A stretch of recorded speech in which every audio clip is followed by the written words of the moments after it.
todas. Iniciando aqui mais um dos eventos do IBRAC, liderado pela Juliana.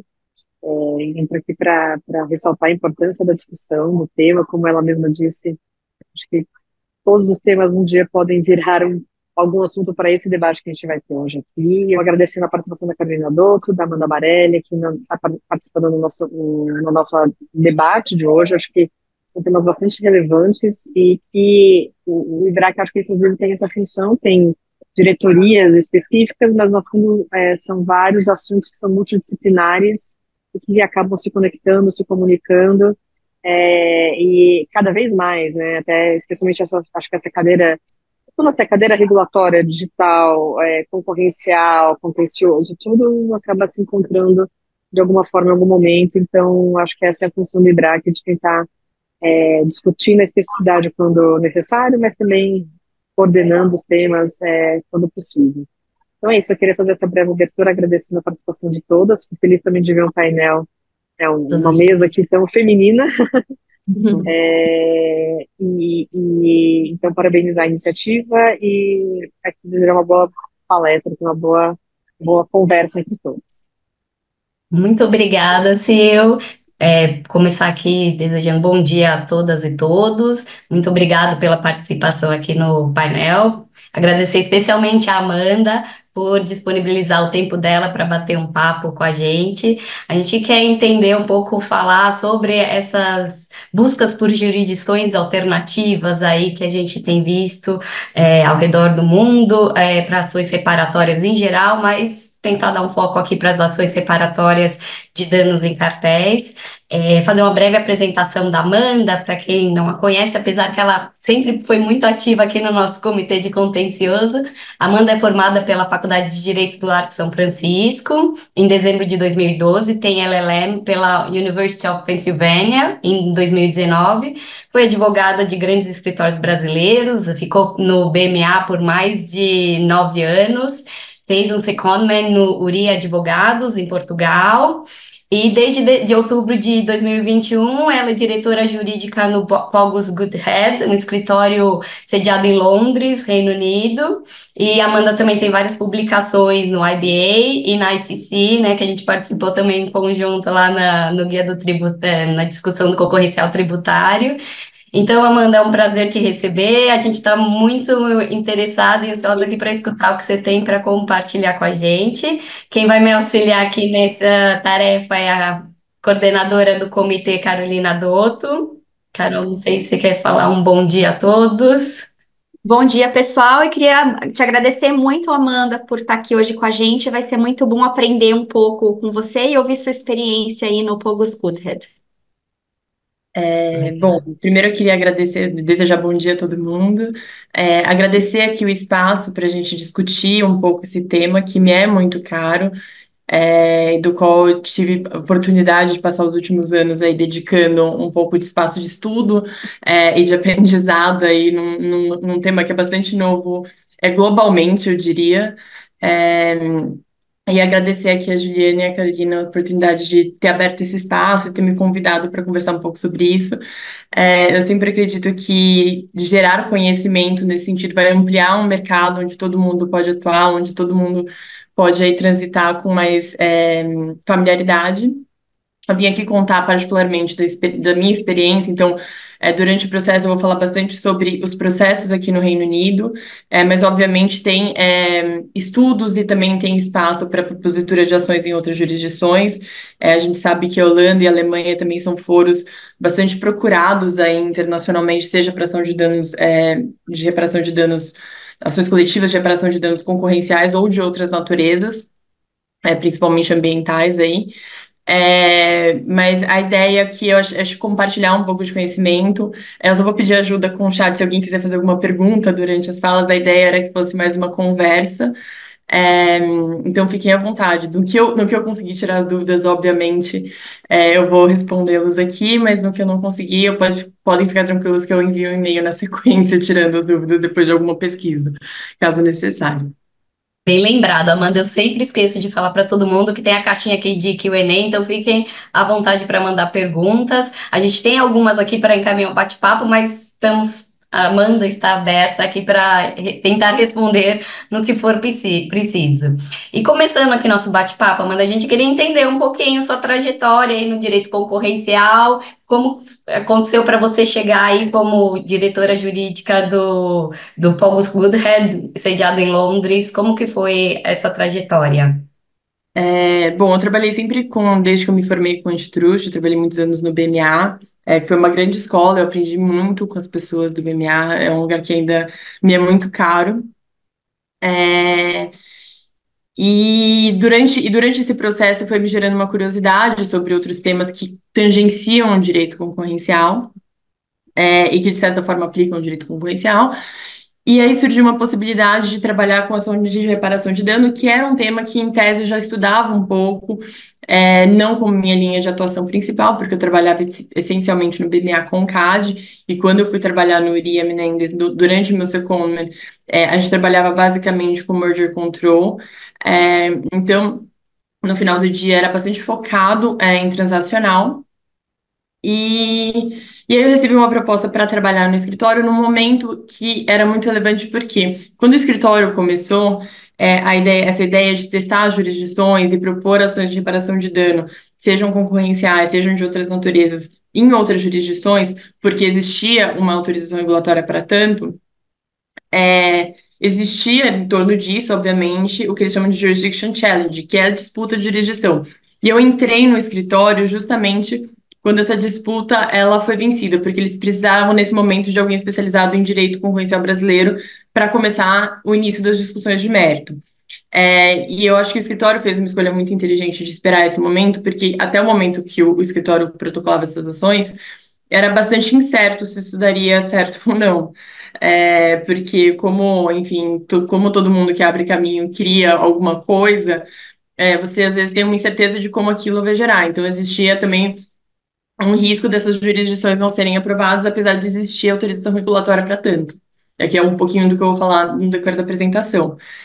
E aí eu me juntei ao grupo e eu acho que a grande questão mais interessante das ações de reparação de dano concorrencial, principalmente quando você fala de outras jurisdições, é que você sempre está aprendendo alguma coisa e você permite uma releitura do direito brasileiro à luz de advogados, um sistema jurídico bastante avançado, ou enfim, experimentado em ações coletivas, porque um pouco do que eu sinto em relação a como essas ações tramitam no Brasil é que em lugares como o Reino Unido, em que vocês têm regimes próprios de ações coletivas, e a lei procedimental aplicável é a lei daqui, você tem instrumentos que permitem a tramitação do processo de uma maneira mais fluida. E eu acho que é um pouco, quando eu vou discutir um pouco com vocês aqui jurisdição, eu vou tratar um pouco disso, de qual a razão que as pessoas escolhem, né, estrategicamente, ou elas olham para isso hoje em dia e o que elas levam em consideração nessa escolha. Mas basicamente a minha trajetória foi essa, eu sempre achei o tema super interessante. Sempre li muito sobre pessoas do Brasil que escreveram sobre isso, então o Bruno Maggi, que escreve bastante sobre isso e atua nesse mercado há muito tempo. E aí eu realmente fui estudando um pouco o tema, inclusive é muito interessante, porque as teses ainda estão sendo testadas e tudo é muito novo, então acho que ter esse espaço também criativo dentro do direito é muito interessante. E foi assim que eu comecei a trabalhar aqui, e aí a gente construiu um time que é um time multidisciplinar, que envolve advogados ingleses, obviamente, que atuam perante as cortes, mas também envolve advogados brasileiros para me auxiliar com as pesquisas em relação ao direito material brasileiro, que é basicamente como a gente atua aqui no Pagos Good Head, com um time bastante interdisciplinar. E nesse sentido era o que a gente queria saber mesmo, qual que é a sua função propriamente nesses processos? É traduzir a lei brasileira? Conta pra gente um pouco o seu papel aí nesses casos. Eu acho que envolve bastante coisa, obviamente. Quem fala perante a corte, né, o sistema inglês, particularmente, ele é dividido entre solicitors e barristers. Barristers são as pessoas que se dirigem à corte, solicitors são os advogados que atuam no escritório, redigindo a peça e com contato mais direto, sendo instruídos pelo cliente diretamente. E é um sistema bastante interessante, assim, que previne um pouco, porque o barrister tem um compromisso com a corte. É, e o solicitor o solicitor tem um compromisso oficial com o cliente. Então, você cria uma certa independência do barrister ali, que ele permite ele contar a história ou contar o direito para a corte de uma maneira um pouquinho mais independente do que a gente, enquanto advogado brasileiro, que fica muito orientado ali pelo que o cliente deseja. Basicamente, a lei material desses casos é a lei do país onde você teve o dano. Então, a lei aplicável é a lei brasileira.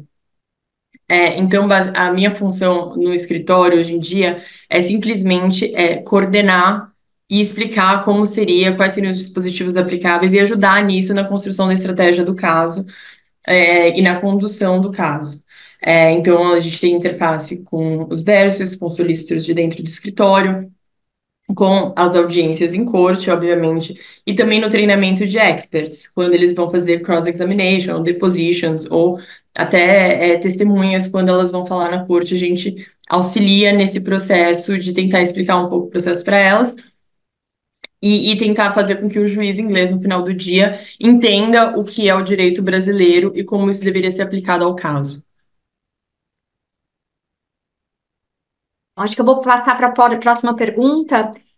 Amanda, você já comentou um pouquinho aí sobre quando se aplica a lei brasileira, sempre que o dano tiver sido causado aqui no Brasil. Mas eu queria fazer primeiro uma pergunta de jurisdição mesmo das cortes inglesas, porque a gente sabe que não é qualquer caso, né, qualquer cartel que aconteceu no Brasil que pode ser levado para discussão aí perante as cortes inglesas. Então, a minha pergunta é: qual que é o elemento de conexão que autoriza uma corte inglesa a processar e a julgar uma ARDC envolvendo um cartel que teve efeitos aqui em território brasileiro? Tem uma discussão antes e depois do Brexit, tá? Porque o caso, enfim, algumas ações foram propostas antes do Brexit, outras depois. Mas basicamente, antes, que é uma regulamentação que ainda se aplica na União Europeia, a gente aplicava o Brussels Request Regulation, que falava da possibilidade de você processar as empresas no domicílio dos réus infratores. Então, se você tem um elemento de conexão do réu em que conecta ele a determinado país, seja o Reino Unido, seja qualquer outra jurisdição, é possível que você protocole, demande ele nesse lugar. E aí, era o domicílio, era compreendido de forma ampla nesse sentido, nessa regulação. Era não, ainda é, porque ainda é uma regulação vigente, só não é vigente para cá. Então, poderia ser local de registro, centro administrativo, local onde as principais atividades do negócio eram realizadas. Então, você tinha uma grande possibilidade. E eu acho que é importante falar que apesar dos réus acharem que isso é bastante expansivo, se você hoje for considerar que grande parte das empresas tem um escopo global e tem algumas conexões ou trocas de decisões interpaíses, faz muito sentido que você tenha a possibilidade de demandar em outros lugares. Porque às vezes o centro decisório não está necessariamente no país onde ocorreu o dano. O centro decisório às vezes é movido para sedes das empresas, principalmente quando são grandes grupos. Então não deveria ser um problema demandar no domicílio, considerando que hoje a gente tem companhias multinacionais. Depois do Brexit, obviamente teve uma fase de adaptação, né, de toda a legislação que antes era da Comissão Europeia e era aplicada aqui. E basicamente eles usam o Local of Service, que é o local onde o réu pode ser citado. Basicamente o que eles fizeram as disposições aplicáveis seguem sendo razoavelmente as mesmas, ou seja, seria o domicílio do réu, mas obviamente transplantado isso para regulamentação local. Tá ótimo, acho que tá bastante claro. E às vezes os bens estão localizados fora do Brasil também, né? Acho que esse é um outro ponto de ponderação relevante aí na decisão de onde litigar também. E você comentou já, inclusive, que de fato existe uma tradição muito forte, principalmente das cortes inglesas, alemãs e holandesa, em matéria de ARDC. E eu queria te perguntar, assim, quais são as principais vantagens que você vê em ajuizar um litígio no exterior e quais são as desvantagens? E será que isso está muito relacionado com os obstáculos que a gente ainda vê aqui no Brasil, principalmente em relação à questão de prescrição, cálculo de dano? E eu queria te perguntar, de fato, o procedimento ele é muito mais célere perante as cortes inglesas? São várias perguntas em uma, mas eu acho que quando fazem uma análise sobre onde o caso deve ser protocolado, eu acho que para além de uma análise de o judiciário é melhor em um lugar ou o judiciário é melhor em outro, existe uma análise, uma ponderação estratégica, não é só que o judiciário é melhor em um lugar ou em outro, é que existem instrumentos processuais adequados às ações coletivas, ou de reparação de dano coletivas, em alguns países e outros não. Alguns países estão mais avançados nesse tipo de regulamentação procedimental ou não, por diversas razões, tá?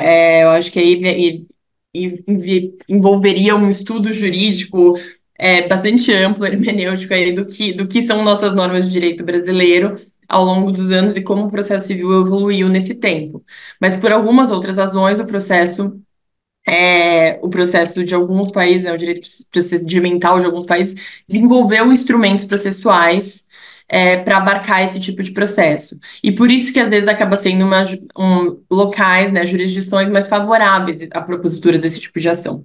Tirando isso, tem outros elementos que são considerados quando você vai pensar em alguma ação. Por exemplo, a existência de mecanismos de produção de prova. Então, por exemplo, a existência de um processo de disclosure mais ou menos amplo pode ser relevante num cartel onde você tem uma autoridade que é pouco transparente em relação à disponibilização de provas.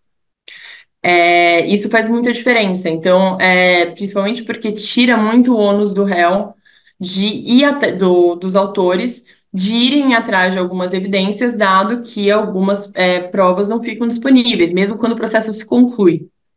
Então, a existência de disclosure, ela é, de fato, um elemento relevante na propositura de alguns tipos de ações. E também tem alguns outros sistemas, por exemplo, a existência do sistema aqui, por exemplo, do opt-out, onde você tem um class representative e você propõe uma ação sem você ter que necessariamente fazer uma agregação de clientes ex ante. Isso é bem importante porque isso facilita muito o início de um processo. Obviamente, tem todo um processo de certificação. Amanda, vou falar que eu sou representante da classe X e vou lá protocolar alguma coisa. Existe critérios para você avaliar se você é um representante adequado ou não. Mas a existência desse sistema, ela de fato é um atalho, um sistema mais fácil para você iniciar a propositura da ação e até para durante o processo você divulgar para as pessoas a existência desse processo em nome delas na qualidade de uma classe. E, obviamente, existe também um aspecto bastante relevante, principalmente quando a gente está falando aqui de disputas, quando envolvem pessoas físicas, né, ou pessoas com poucos recursos mais vulneráveis, e grandes corporações, que é a existência da possibilidade de financiamento de litígio. Eu acho que isso é um instrumento que viabiliza esse tipo de ação, principalmente ações coletivas, e a regulação aqui está um pouco mais avançado do que o financiamento de litígio está no Brasil ainda.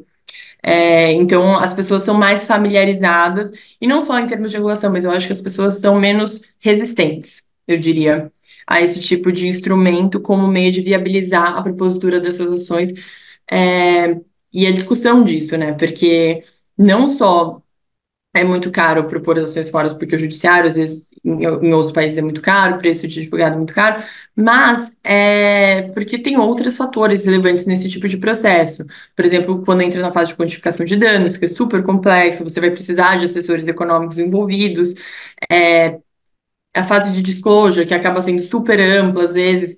Então, assim, são processos custosos, no geral.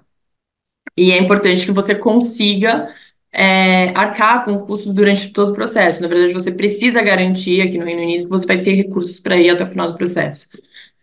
Então, enfim, o financiamento de litígios acaba sendo um instrumento para viabilizar esse tipo de ação, que talvez, se não houvesse, seria absolutamente inviável.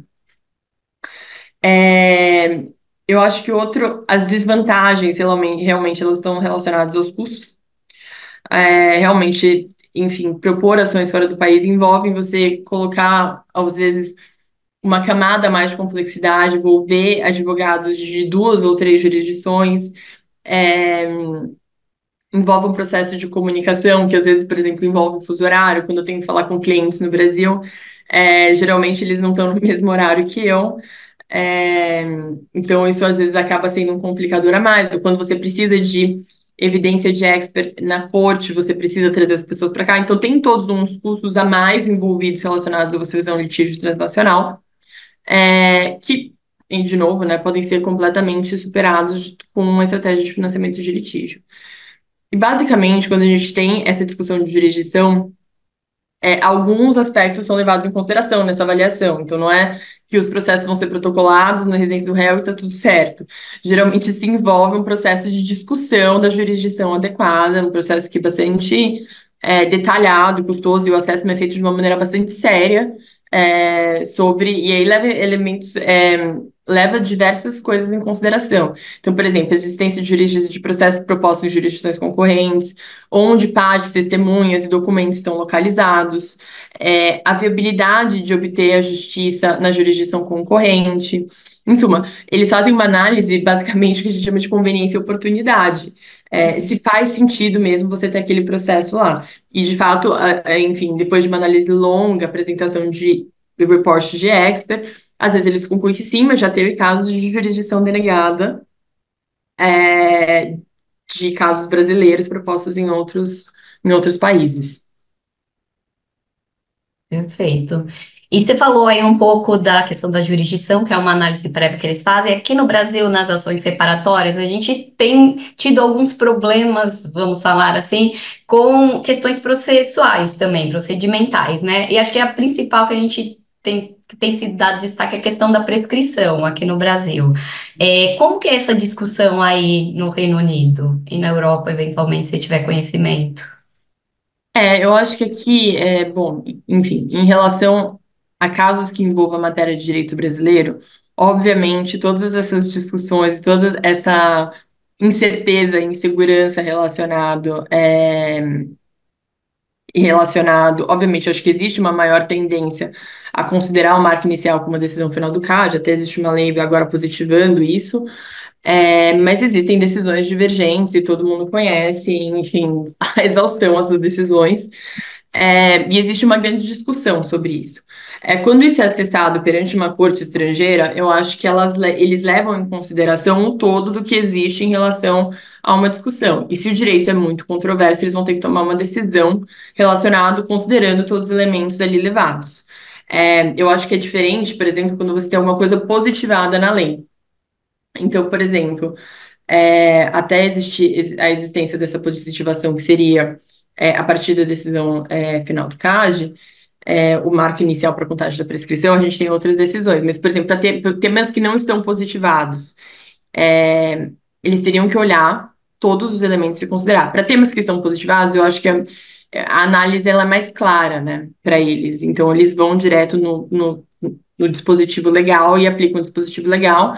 Eventualmente, o que acontece é para temas controvertidos em matéria de direito brasileiro, as cortes inglesas, elas pedem que as partes instruam experts, e esses experts produzirão relatórios, pareceres, né? Relatórios é uma palavra ruim, tradução ruim. Pareceres, e é um processo bastante interessante, porque cada um produz um parecer individual, geralmente, e aí eles produzem um parecer conjunto sobre os temas que eles concordaram, e a corte decide sobre os temas, apenas sobre os pontos controversos daquele tema. E eles admitem como o que é o direito que eles concordaram. Então, é um processo bastante é, dialético, assim, entre os pareceristas. Obviamente, eles levam super a sério a independência dos pareceristas. Então, por exemplo, em reuniões que os pareceristas têm que decidir um parecer conjunto a algum ponto, os advogados das partes geralmente não podem estar presentes. Então, os experts se unem, independentemente disso. E, e eles vão, geralmente, né, quando só restam pontos controversos, a corte chama para fazer cross-examination. E aí o advogado de um lado, o barrister de um lado, faz perguntas para o seu expert e o barrister de outro faz a pergunta para o outro expert. Até chegar aí a juiz, obviamente, congrega todas essas informações e emite a decisão dela. Perfeito. E acho que outro tema espinhudo aqui de discussões aqui, a gente quer saber se também tem essa discussão aí, que é a questão dos cálculos dos danos decorrente de cartel. Como isso é enfrentado aí no Reino Unido?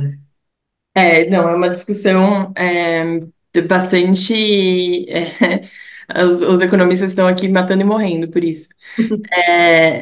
Realmente não existe um consenso relacionado a isso. Eu acho que um caso bem interessante para se analisar como isso tem sido feito, até sob perspectiva processual, como do que tem sido aprovado em termos de metodologia, o que as cortes têm aceitado, é o cartel dos caminhões.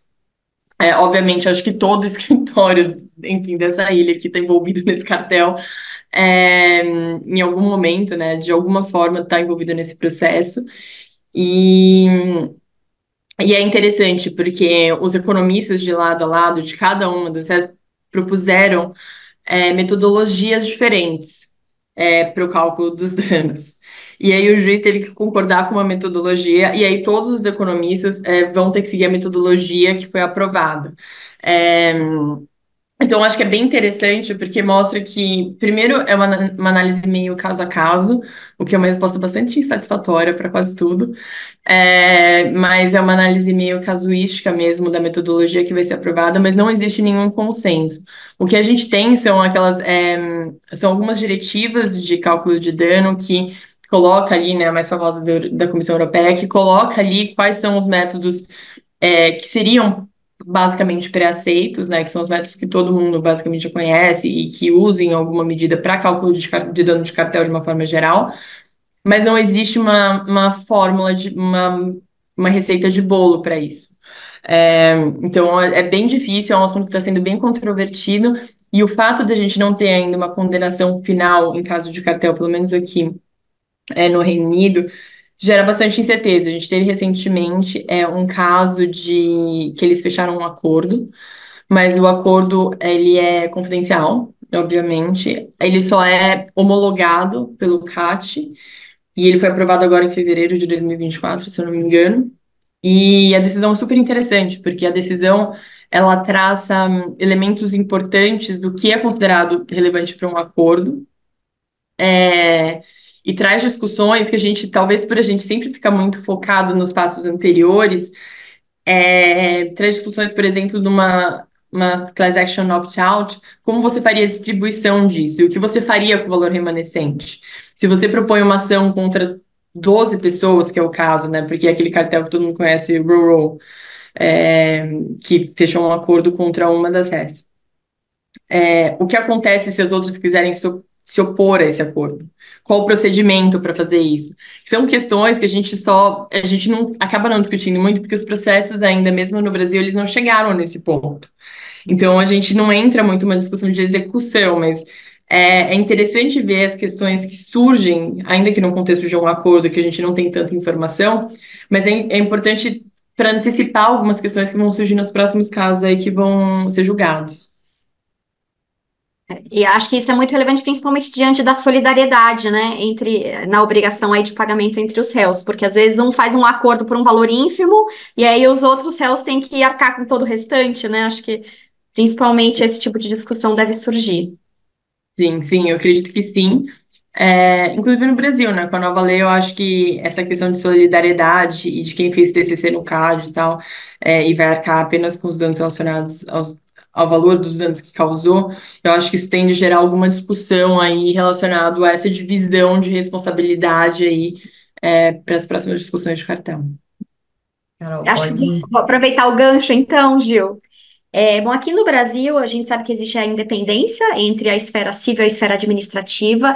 A gente vê ainda um número pequeno, um número bastante tímido daquelas ações que a gente chama de ações standalone e que discutem principalmente condutas unilaterais.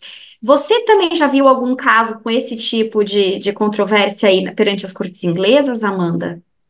Tem. Na verdade, só talvez dando um passo atrás, o que eles fazem aqui, tem um processo de certificação.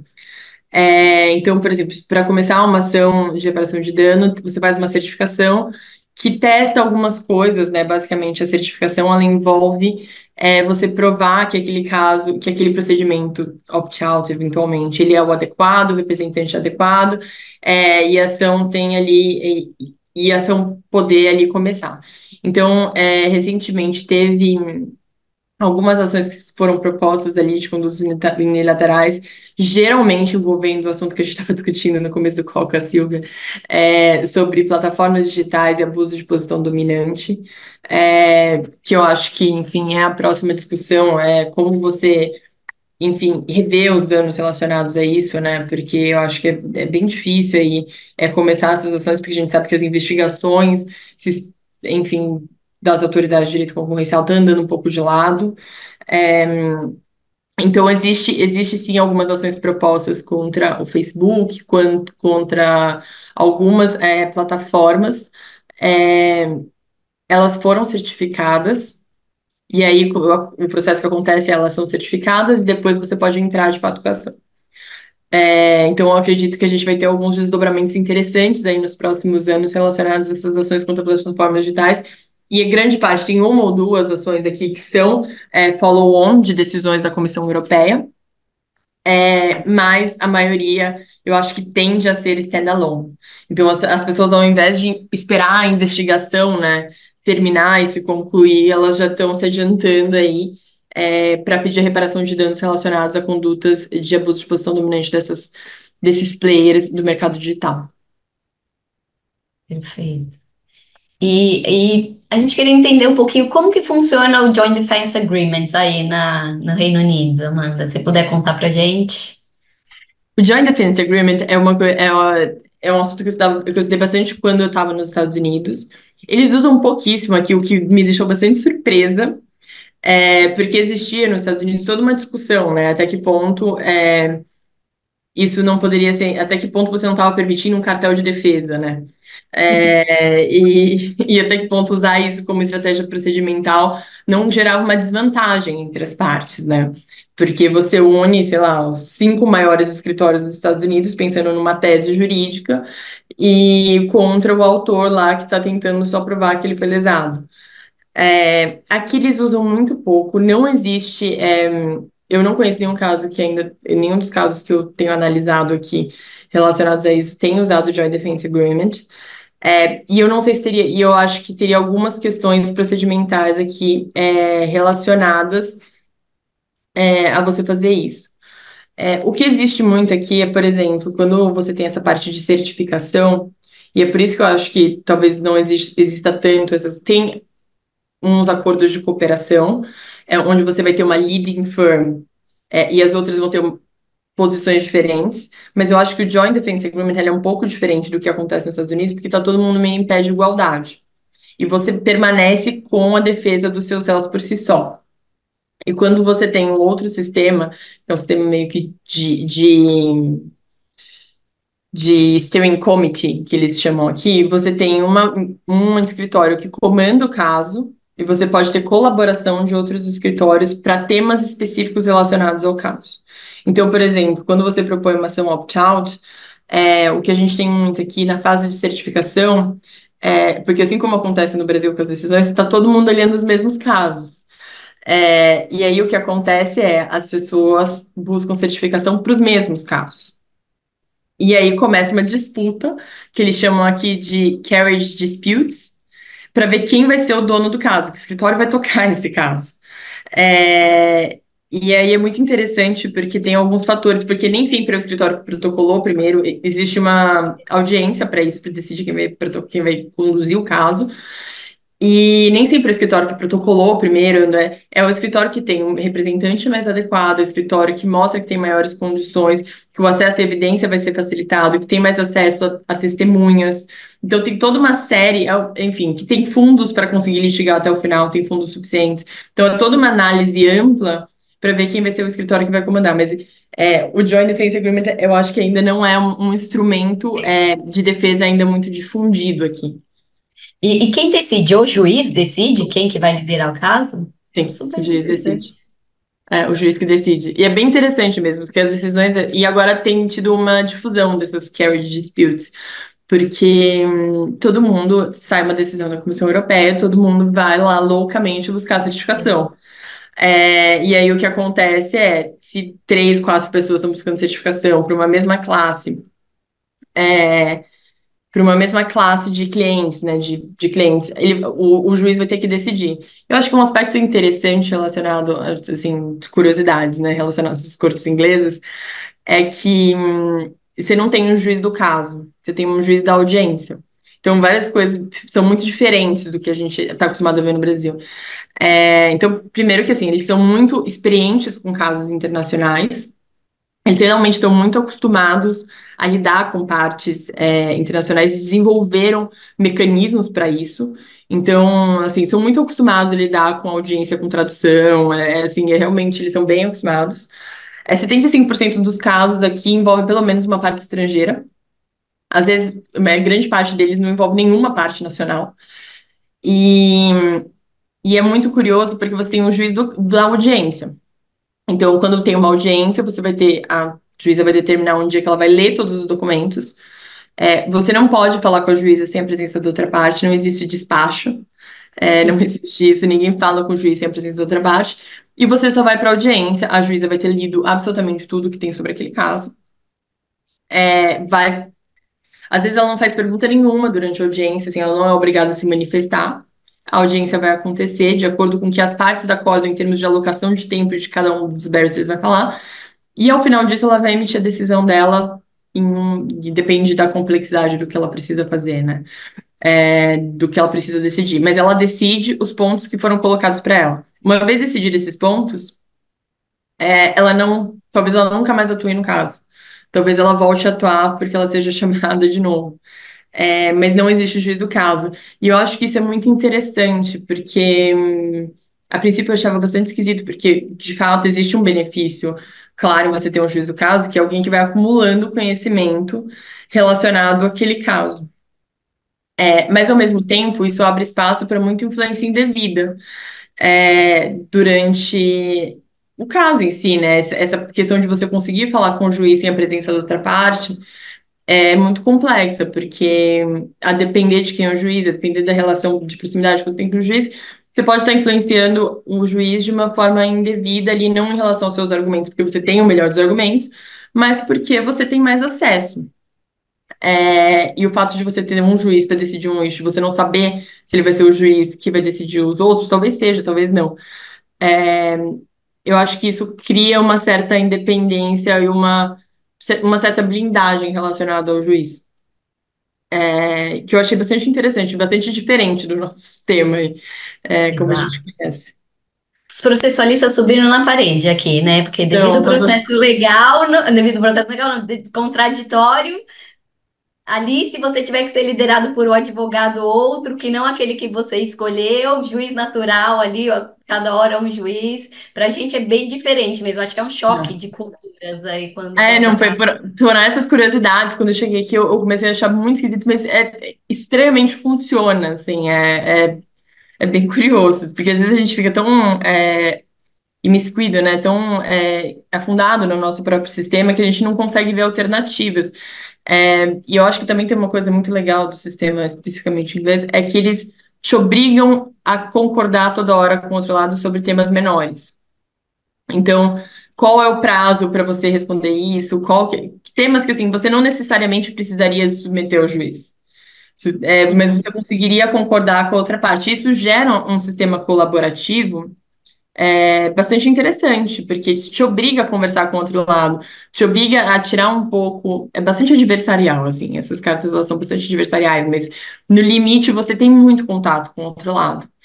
É um negócio jurídico processual, né, Amanda? Que aqui no É, Brasil acaba que, óbvio, ele assim, acaba que não colou tanto quanto eu acho que se imaginou que pudesse colar, né? sim. E eu acho que o processo talvez não seja tão formalista como é aqui no Brasil muitas vezes, né? Acho que é. Sim, eu acho que em relação à preclusão, principalmente, não. É bem diferente. E Uhum. acho que estratégia é o principal aí na sua defesa, né? Você criar uma estratégia, conseguir alinhar isso com o lado contrário e pensar nos diversos passos aí, quando apresentar documentação e tudo mais, é um dos principais fatores aí, né? Sim, sim. E também tentar ler, né, dessa comunicação, qual a estratégia do outro lado, se antecipar. Acaba sendo um processo bastante interessante, assim, mas que te obriga a todo lado a pedir e ceder. Eu acho que isso que é interessante ao longo do processo. Então, advogados são muito mais mediadores do que aqui no Brasil, então. Sim. Vai lá, Carol. E eu tenho uma última pergunta, Amanda. Eu fiquei curiosíssima quando você falou que cada parte tem o seu expert, né? E que existe uma preocupação muito grande com a independência desses experts. Em geral, são acadêmicos que são experts, são advogados, podem ser advogados aqui no Brasil. Cada parte tem absoluta liberdade para escolher o seu expert. Como que funciona, então, esse procedimento? Bom, os experts eles funcionam para explicar para a corte o que é o direito brasileiro. Então, basicamente, o que uma juíza inglesa quer ver, o que um juiz inglês quer ver, é quando ele recebe um expert de direito estrangeiro, ele quer que seja uma pessoa experiente no que ela está falando. Uhum, Então, basicamente, ele quer saber o quanto aquela pessoa estudou, e o quanto aquela pessoa, quantos casos ela atuou que eram similares, envolviam uma questão similar àquela. uhum, Ou que ela escreveu sobre isso. Então, é muito comum, quando você vai ter cross-examination de expert aqui, você passar por uma primeira fase, que é um cross-examination sobre o seu currículo. É, tá bom, esse caso você atuou, mas por que esse caso tem uma relação conexa com o caso que a gente está discutindo agora? Qual a sua experiência? Quantos anos você atuou? É, e tudo isso influi, eu acho que isso é geralmente a primeira parte do que um expert fala, quando ele está em corte. Tudo isso influi, em como a juíza vai receber a sua evidência, como ela vai receber o parecer que algum lado escolheu. As partes são absolutamente livres para nomear qualquer pessoa que elas entendam adequadas. Então, assim, se a pessoa é experiente, se a pessoa não é experiente, porque o currículo da pessoa vem junto com o parecer. Então, ninguém sabe, você só indica um nome, que é o nome que você escolheu, que você acha mais adequado. E a outra parte dificilmente vai questionar, porque a não ser que exista um claro conflito de interesse relacionado, por exemplo, foi o juiz do caso que está sendo o principal caso para determinar uma questão. Aí é um claro conflito ali de você usar eventualmente essa pessoa. Mas, tirando a hipótese que não exista um conflito de interesse, você tem liberdade total para escolher quem é seu expert. Só que de reza boa prática que você leve alguém que é experiente no que está sendo discutido. Então, pode ser desde profissionais, advogados, experientes em muitas causas. Então, é muito comum a gente ter advogados que são sócios de escritório, ou qualquer coisa que valha, sendo experts. Professores, também é bastante comum. Eu acho que existe, assim, principalmente para temas muito técnicos, onde você tem muitas questões controvertidas, onde você tem assuntos ainda a serem definidos legalmente. É muito comum você colocar acadêmicos ali para discutir um ponto ou outro. É, Às vezes você tem, enfim, técnicos, né, que são engenheiros, assim, para decidir matérias fáticas. E aí você pode escolher a melhor pessoa relacionada àquele centro de estudos. E geralmente isso é provado com todos os documentos que a pessoa produziu e tudo que ela produziu academicamente e profissionalmente. Então, é muito relevante durante essa parte de seleção de expert, uma parte bastante exaustiva. Você lê tudo que a pessoa escreveu sobre o assunto. E você ter certeza de que o que a pessoa escreveu sobre o assunto não tem nada que te contradiga com a sua tese. Mesmo que ela tenha escrito aquilo em 1990 e nada. Tem que ler absolutamente tudo que aquela pessoa escreveu para ter certeza de que não há nada contraditório com o que ela vai afirmar na corte, ou o que ela pretende afirmar na corte, ou a estratégia do caso. Perfeito. E eu acho que outro ponto interessante sobre experts, que eu acho que vale a pena ressaltar, é que eles são completamente independentes. Eles recebem instruções e, no geral, eles produzem o relatório deles e aquilo não pode ser modificado. Então, não há que você passe por longas rodadas de comentários e que você pode. Aquilo tem que ser, na verdade, produzido de acordo com o que ele entende que é o direito. E ele faz um compromisso de que ele está sendo independente em relação às próprias crenças relacionadas ao tema que se discute. Aqui eles chamam de Part 35, tem um artigo específico do Código de Processo Civil deles que trata especificamente da independência dos experts, e é um assunto super relevante aqui para a instrução de experts. Se há qualquer desconfiança relacionada à independência do expert, ele terá que ser trocado. Interessante. E nessa linha, assim, todos os documentos são confidenciais de um procedimento indenizatório aí, ou tem alguma coisa que fica pública? Como que é esse o rito? E até uma dúvida, assim, as manifestações são apresentadas de forma oral, de forma escrita, é um pouco procedimental para a gente entender também. O que existe as decisões são públicas, ficam disponíveis Hum. no site. As manifestações, as audiências, elas têm os transcripts, né, as transcrições das audiências, que ficam disponíveis apenas para as partes.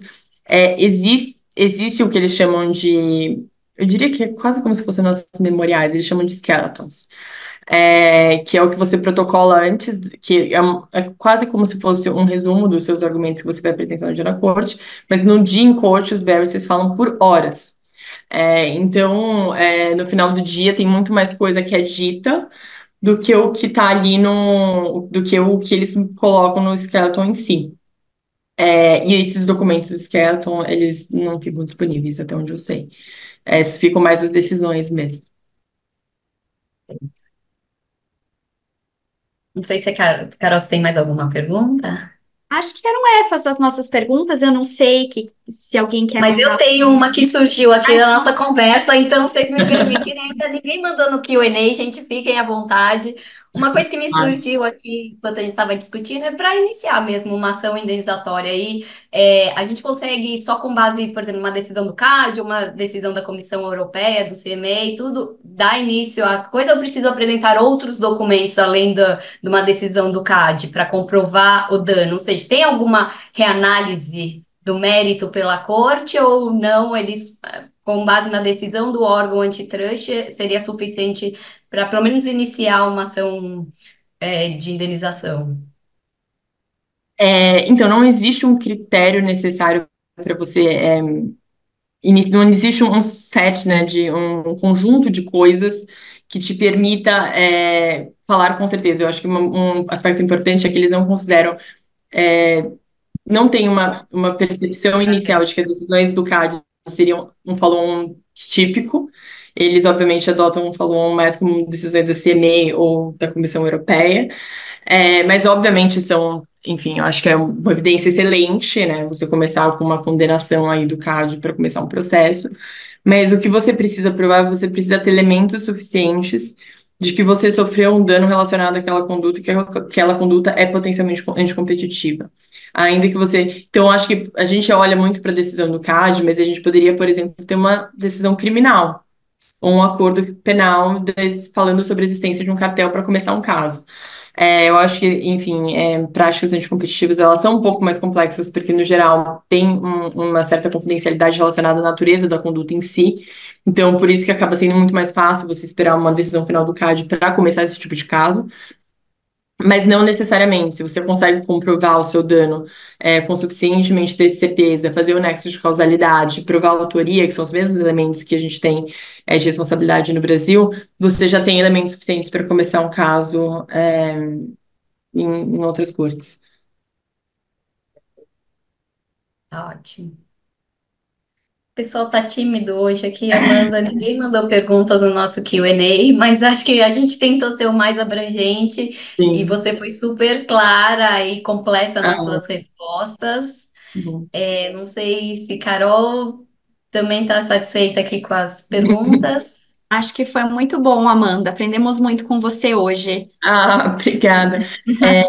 Bom, eu só queria falar que eu acho que é um tema super interessante, longe de esgotar qualquer assunto. Eu acho que ainda tem muito a ser estudado, sobre como propor esses casos, sobre qual a melhor estratégia. É um assunto que me interessa muito. Escrever e estudar sobre isso e trocar com pessoas. Eu vi que a gente tem uma audiência bastante qualificada em termos de advogados que atuam no antitruste. Eu acho que é um assunto que é novo e tem muito espaço para criar. Então, enfim, eu sei que existem vários foros, inclusive o do IBRAC, o Comitê de Contencioso. A gente sempre discute muito sobre ações separatórias e tem muitos estudos, né, muitas pesquisas que o comitê faz sobre isso, que eu acho de extrema importância. E eu acho que, enfim, se alguém quiser trocar comigo, me mandar mensagem, tirar dúvida, quiser bater um papo aí, eu estou sempre à disposição para conversar sobre o tema. Eu acho que expandir esse mercado é do meu máximo interesse. enfim, sou pró-concorrência em todos os sentidos. Então, fiquem à vontade para entrar em contato comigo, enfim, se alguém quiser bater o mesmo papo sobre esse tema. Obrigada, Amanda. Nosso comitê está sempre aberto à discussão desse tema, que eu acho também, concordo com você. Quando eu comecei no Antitrust, falavam que era a terceira onda, eu acho que agora ela está de fato vindo mesmo. A gente tem visto tanto aqui no Brasil um fomento maior com a nova lei, e quanto as ações aparecendo e pipocando fora do Brasil também. Então, acho que aos poucos a gente vai ter mais material para discutir sobre. Estamos sempre abertos e agradecer mais uma vez essa abertura sua, trocar essas experiências conosco, foi muito interessante, muito enriquecedor. A gente deseja toda sorte aí para você nessa, não é nova mais, mas nessa jornada e conte conosco para o que precisar. E espero Perfeito. te encontrar também na nossa vida profissional também. Sim, sim. Que nossos passos se cruzem sempre. Muito obrigada pelo espaço, gente. Obrigada, A obrigada gente você por aceitar nosso agradece. convite mais uma vez. Obrigada a todos pela participação. Muito obrigada. Tchau, tchau.